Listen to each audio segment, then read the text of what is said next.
हाय। आजकल आपने पीआरपी का नाम तो काफ़ी बार सुना होगा, एडवर्टाइजमेंट में भी देखा होगा। बहुत सारे स्पेशलिटीज़, स्किन स्पेशलिटी वगैरह भी वो उसका एडवर्टाइज करते हैं।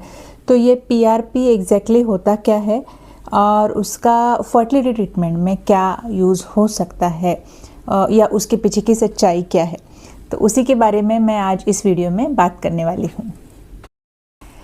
नमस्ते, मेरा नाम डॉक्टर मंजुश्री कोठेकर है। मैं एक फर्टिलिटी और आईवीएफ स्पेशलिस्ट हूँ और मैं as a senior IVF consultant practice करती हूँ मुंबई और नवी मुंबई में। तो पहले तो समझ लेते हैं कि पीआरपी का मतलब क्या है। पीआरपी का फुल फॉर्म है प्लेटलेट रिच प्लाज्मा। तो एक्चुअली आपका जो ब्लड है बॉडी में, उसमें फ्लूइड होता है जो प्लाज्मा है, और बाकी कुछ सेल्स होते हैं। कौन से सेल्स होते हैं? आरबीसीज यानी कि रेड ब्लड सेल्स, डब्ल्यूबीसीज यानी कि वाइट ब्लड सेल्स, और प्लेटलेट्स। तो प्लेटलेट्स का नॉर्मल काम होता है ब्लड को क्लॉट कराना। जब आपको कोई चोट लगती है, ब्लीडिंग होता है, तो ब्लीडिंग रुकाना, वो काम प्लेटलेट्स का है, क्लॉट फॉर्म करना। लेकिन जब वो एक्टिवेट हो जाते हैं तब वो कुछ ग्रोथ फैक्टर्स भी रिलीज करते हैं। तो वो ग्रोथ फैक्टर्स की वजह से हीलिंग में, टिश्यू हीलिंग में, या आप बोल सकते हो टिश्यू रीजनरेशन में हेल्प होता है। और इसी के लिए उनका यूज़ आजकल बहुत सारे स्पेशलिटीज़ में किया जाता है। इस हीलिंग के लिए बाल्डनेस है, बाल नहीं है, तो वहाँ पे किया जाता है। बहुत सारे स्पेशलिटीज़ में वहाँ पे किया जाता है। तो फर्टिलिटी ट्रीटमेंट में पीआरपी का कहाँ कहाँ पे यूज़ होगा? तो एक तो है यूट्रस के अंदर। किसी पेशेंट्स का यूट्रस का लाइनिंग नहीं बढ़ पाता या थिन रहता है। उनको पहले कुछ टीबी या दूसरा कुछ प्रॉब्लम, कुछ बीमारी हो चुका है, उसकी वजह से हो सकता है। तो उनका अगर लाइनिंग थिन रहता है और हम कितना भी कोशिश करें नहीं बढ़ रहा है, तो वहाँ पे किसी रिसर्चर्स ने ट्राई किया हुआ है कि यूट्रस के अंदर उन्हीं पेशेंट का ब्लड निकाल के ब्लड को एक प्रोसेस करना पड़ता है जिससे प्लेटलेट रिच प्लाज्मा हमें मिल जाए, और फिर उस प्लेटलेट रिच प्लाज्मा को यूट्रस के अंदर इंजेक्ट किया जाता है।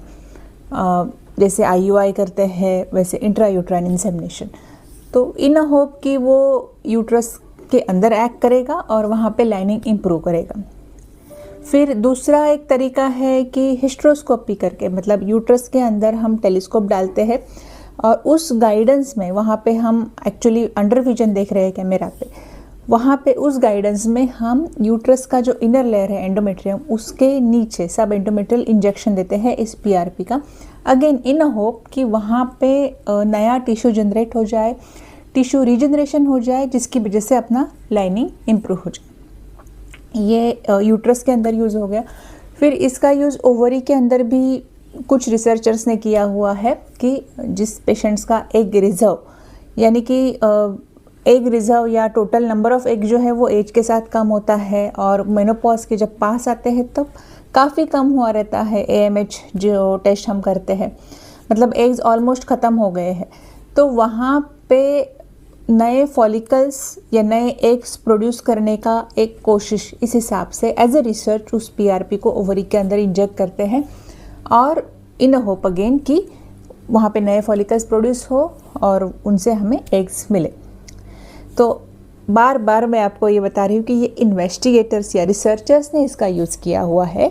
कुछ पेपर्स है, बहुत सारे पेपर्स है, लेकिन अगर मेडिसिन में क्या है, बहुत सारी चीज़ें आती रहती है, उन पे रिसर्च होता है, बहुत सारे लोग यूज़ करके देखते हैं, उसके हिसाब से रिसर्च पेपर्स आते हैं, पब्लिकेशंस आते हैं, और फिर over a period of time समझ में आता है कि एक्चुअली उसका कुछ बेनिफिट है या नहीं है। तो अभी तक जो पीआरपी के रिलेटेड पेपर्स है, जो स्टडी पेपर्स या रिसर्च पेपर्स, उनसे बहुत ज़्यादा बेनिफिट देखा नहीं गया है। हाँ, उनसे नुकसान कुछ नहीं होगा, तो आप ट्राई करके देख सकते हो, लेकिन उससे फ़ायदा कितना होगा ये क्वेश्चनेबल ही रहेगा। तो आप बोल सकते हो as an experiment, as a research हम वो ट्राई करके देख सकते हैं उन पेशेंट्स में जहाँ पे यूट्रस के में लाइनिंग का इशू है, या उन पेशेंट्स में जहाँ पे ओवरी में एग्स बहुत ही कम है। तो आज के लिए इतना ही, और कुछ डाउट्स है तो आप नीचे कमेंट्स में पूछ सकते हो। और अभी तक आपने मेरे चैनल को सब्सक्राइब नहीं किया है तो don't delete, push the subscribe button now. Bye.